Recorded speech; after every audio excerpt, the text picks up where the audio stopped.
کیونکہ وہاں ایک کمیونیکیشن گیپ تھا۔ وہ میری انگلش اتنے اچھے سے نہیں سمجھ سکتے تھے اور مجھے تو ان کی عربی بالکل ہی سمجھ نہیں آتی تھی۔ میں 3 مہینے وہاں گزار کر واپس آ گئی۔ میں نے اپنے کالج کی تعلیم مکمل کر کے بینک میں ملازمت شروع کر دی، مگر میں اکثر سوچتی تھی کہ میں نے موروکو میں اپنے 3 مہینے ضائع کر دیے۔ میں ایک مسلم ملک میں رہی اور میں نے اسلام کے متعلق کچھ بھی جاننے کی کوشش نہیں کی۔ میں نے گولڈن چانس ضائع کر دیا تھا۔ جلد ہی مجھے محسوس ہونے لگا کہ میں اس ملازمت میں اپنے آپ کو ضائع کر رہی ہوں۔ مجھے بینک کی جاب چھوڑ کر کچھ تخلیقی کام کرنا چاہیے۔ مجھے فوٹوگرافی کا شوق تھا اور میں نے اسی فیلڈ میں کیریئر بنانے کے لیے اپنی ملازمت چھوڑ دی اور فوٹوگرافی میں ڈپلومہ کرنے کے لیے اورلینڈو چلی گئی۔ وہاں اورلینڈو میں میری ملاقات کچھ مسلمانوں سے ہوئی، جن میں سے ایک نوینہ بھی تھی، اور جلد ہی میری دوستی ان مسلمانوں سے ہو گئی اور میری ایک بہت اچھی دوست زینب بھی تھی۔ وہاں فوٹوگرافی کورس کے دوران ہمیں مختلف پروجیکٹس دیے جاتے تھے اور ہم اپنی مرضی سے کوئی پروجیکٹ چن کر اس کے متعلق فوٹوگرافس جمع کرتے تھے۔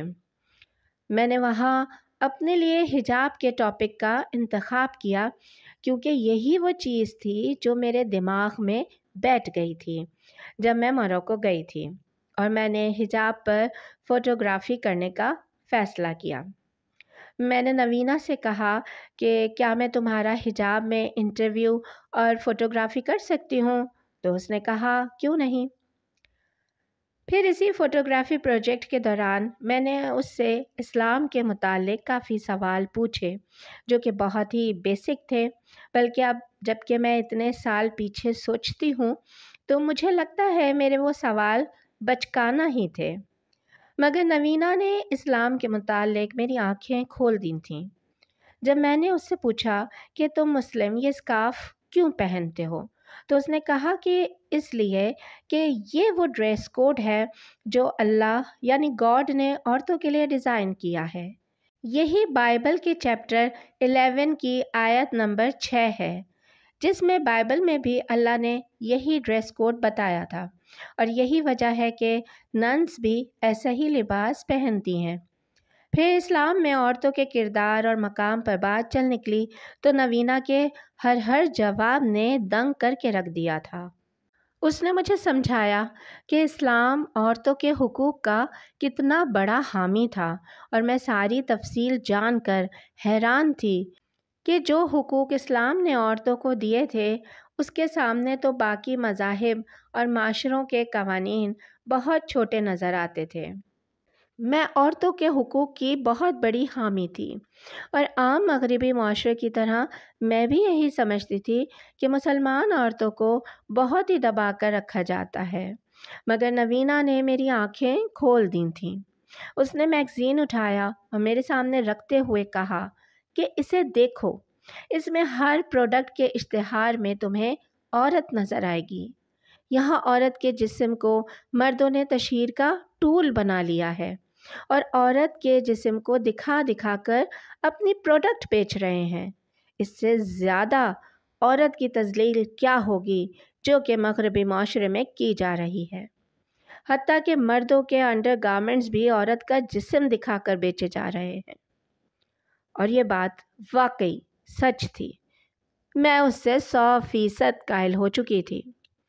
بعد ازاں جب میں نے بائبل کی ان آیات کا مطالعہ کیا جو مجھے نوینہ نے بتائی تھیں تو میں حیران رہ گئی کہ مغربی عورت کیا بن گئی ہے، جبکہ بائبل اسے کیسا دیکھنا چاہتی ہے۔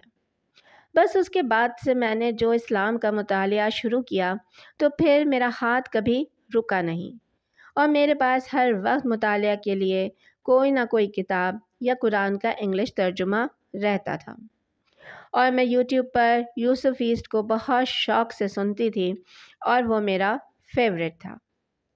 اس سب کے دوران میں یہ جان گئی تھی کہ میں بہت جلد مسلمان ہو جاؤں گی، مگر میں نے اسلام بعد میں قبول کیا، اور 3 مہینے بعد ہی میں نے حجاب پہننا شروع کر دیا تھا۔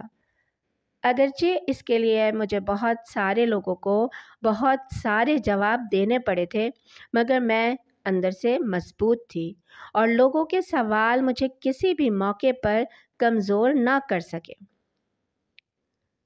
مجھے یاد ہے کہ یہ 29 جولائی 2011 کی بات ہے اور وہ رمضان سے پہلے جمعے کا دن تھا، جب مجھے زینب نے کہا کہ تمہیں رمضان کی بلیسنگ سے فائدہ اٹھانا چاہیے اور تمہیں اب اسلام قبول کر لینا چاہیے۔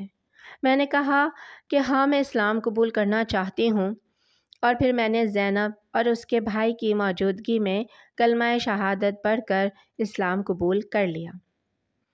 الحمدللہ، میرے اللہ نے مجھے ایک غلط راستے سے نکال کر ایک سیدھے راستے کی طرف منتقل کر دیا۔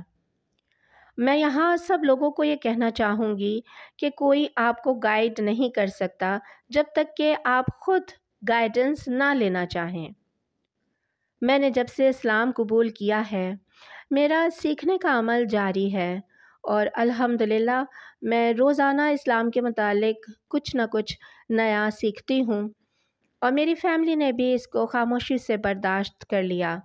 مگر سب سے پہلی ہمت مجھے میری والدہ نے دی، جنہوں نے کہا کہ جو بھی تمہارا فیصلہ ہے وہ تمہارے لیے بہترین ہے۔ آپ سب بھی میری فیملی کے لیے دعا کیجیے، اللہ سب کو سیدھے راستے کی ہدایت دے، آمین۔